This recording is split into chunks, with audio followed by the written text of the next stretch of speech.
Hello there, everyone. How you doing today? I hope you're all well. Today we're going to be reading some Reddit entitled Parent Stories. I hope you enjoy. And if you do, press that like button and punch the subscribe button in the face or else it'll smack you back before you get the chance. Now, without further ado, let's get started, shall we? For our first story, we've got entitled Mom Visits a Tattoo Parlor.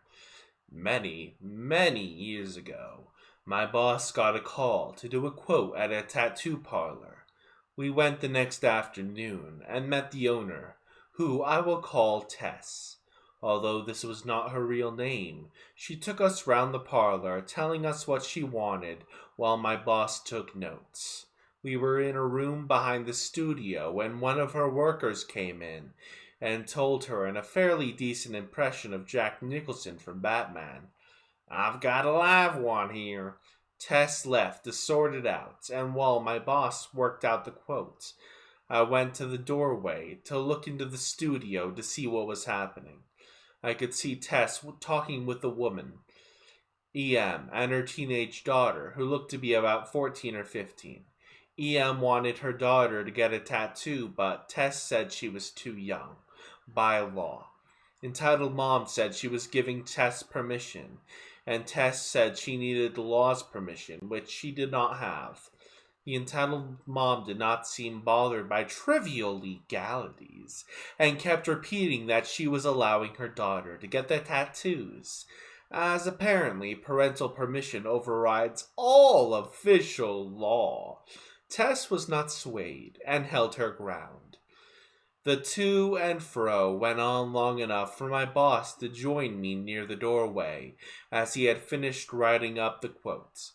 The entitled mom's voice was getting louder, to the point of screaming, and her voice getting redder and redder as she kept repeating that she said it was okay. Tess remained unfazed, and kept her voice at the same volume as she repeated that the law said it was not okay. This was apparently not her first rodeo, while entitled mom looked as if she was about to explode. The daughter then grabbed her mother's arm and led her to the doorway.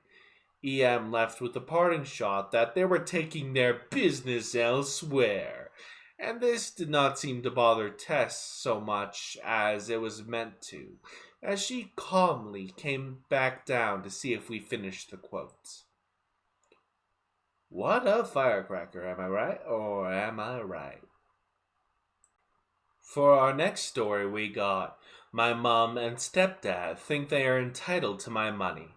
I posted this on Am I the Asshole, but it got deleted for violent content. For fair warning, this is pretty screwed up. 26, now living in a big city, but I was born in a town in the middle of Australia, known for high crime rates. It once had the highest stabbing per rate per capita in the world. I was born into a household where both my parents didn't work and we lived in public housing. When I was 1, my dad got arrested, and he has basically never left Gal since. My brother was born when I was 2, but we don't know the dad. When I was 4, my mom met her soon-to-be husband, who had a daughter who was my age. Her mother had cut contact with them. He was pretty rich, so we got to move out of the hood and into a nice house. But my stepdad and stepsister hated me and my brother. They would never let us do anything we liked 'cause it was his money. When I turned 11, my mom got pregnant, and because there were only 3 bedrooms, me and my brother got kicked out. We were forced to live with our uncle, who lived in appalling conditions in public housing. He was an alcoholic and a drug dealer, but he always treated us well. We were close with his son, who was 3 years older than me. We only saw our mom at Christmas, and stepdad refused to let us in the house. When I was 15, Uncle got arrested, and the house quickly became a crack den. Part of his gang, if you will, started taking drugs and sleeping on the floor. and my cousin, who was 18, got in a bad fight with one of them and had to go to the ICU.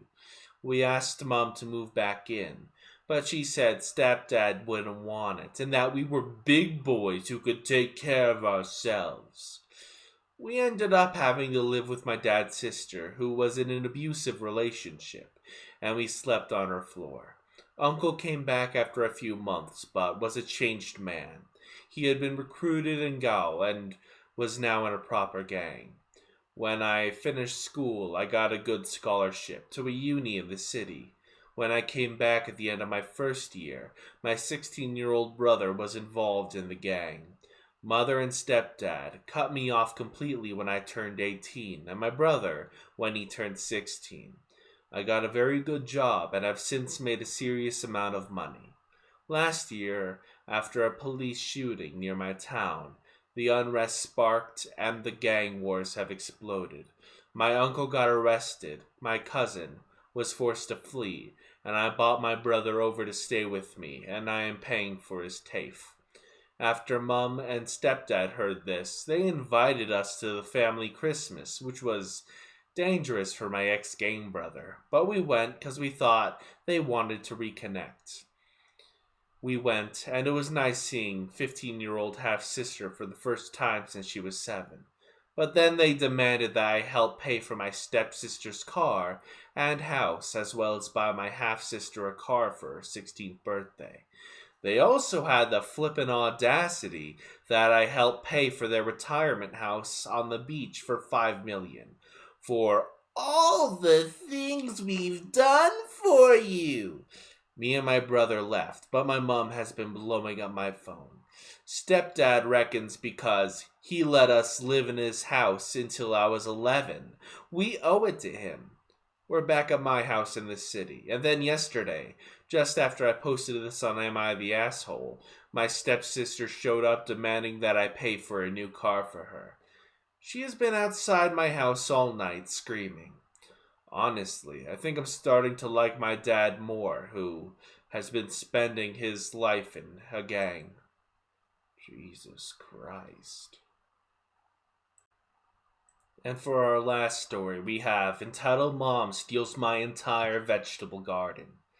We have a not-so-small vegetable garden in the backyard of my family's house. Me and my mom are the gardeners, and we grow a bunch of zucchini, snap peas, herbs, broccoli, carrots, tomatoes, and even grapes with the occasional other vegetables like radishes, bell peppers, etc. One day I hear something outside my window, which is right above the largest planter box in our garden.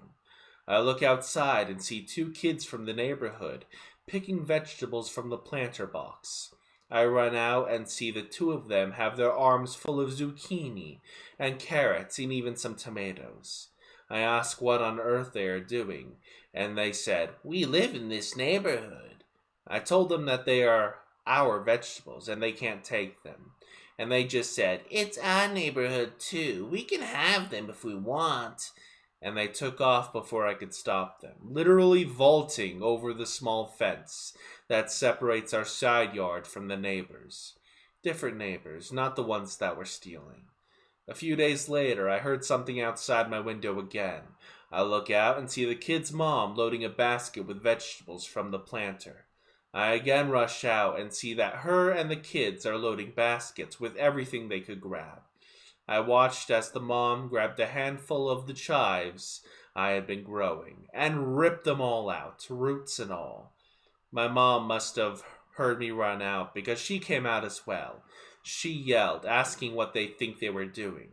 And the kids just kept picking vegetables, while the mom just turned, annoyed. "It's everybody's garden. It's everybody's neighborhood.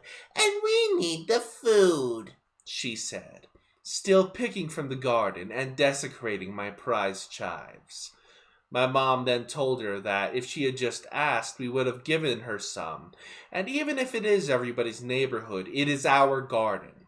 She just huffed and left with her kids, and there wasn't anything we could do. Our garden was damaged beyond repair. Our zucchini plants were torn to bits, and the peas and tomatoes were trampled and shredded. And our bush that we had for years was broken at the base, where one of them had stepped on it. There were no fresh vegetables that year, and my mom couldn't make her chocolate chip zucchini bread. A few days later, we installed a lock on the backyard fence, and the neighbors came banging on our door, mad that we installed a lock preventing them from getting into our garden. My mom just told them to go away, and if she saw them in our garden again, she would call the cops. We, thankfully, never saw them again, and our garden is happy now, and we managed to bring the grapes back to life. A little while ago, we planted some blueberry bushes in our front yard. Someone keeps stealing them, and half the blueberries are gone each season. We let the kids in the neighborhood eat them, but they only take maybe 8 to 10 each day, on weekends or during the summer. There are 10 bushes in total, about 100 to 150 blueberries each. I wonder who's taking 500 blueberries every year. We haven't caught them yet, but everybody knows it. Well, that's the end of today's video. If you enjoyed, like and subscribe, and maybe consider going to my throne down below and throwing a bit of money towards one of the items I'm saving up for.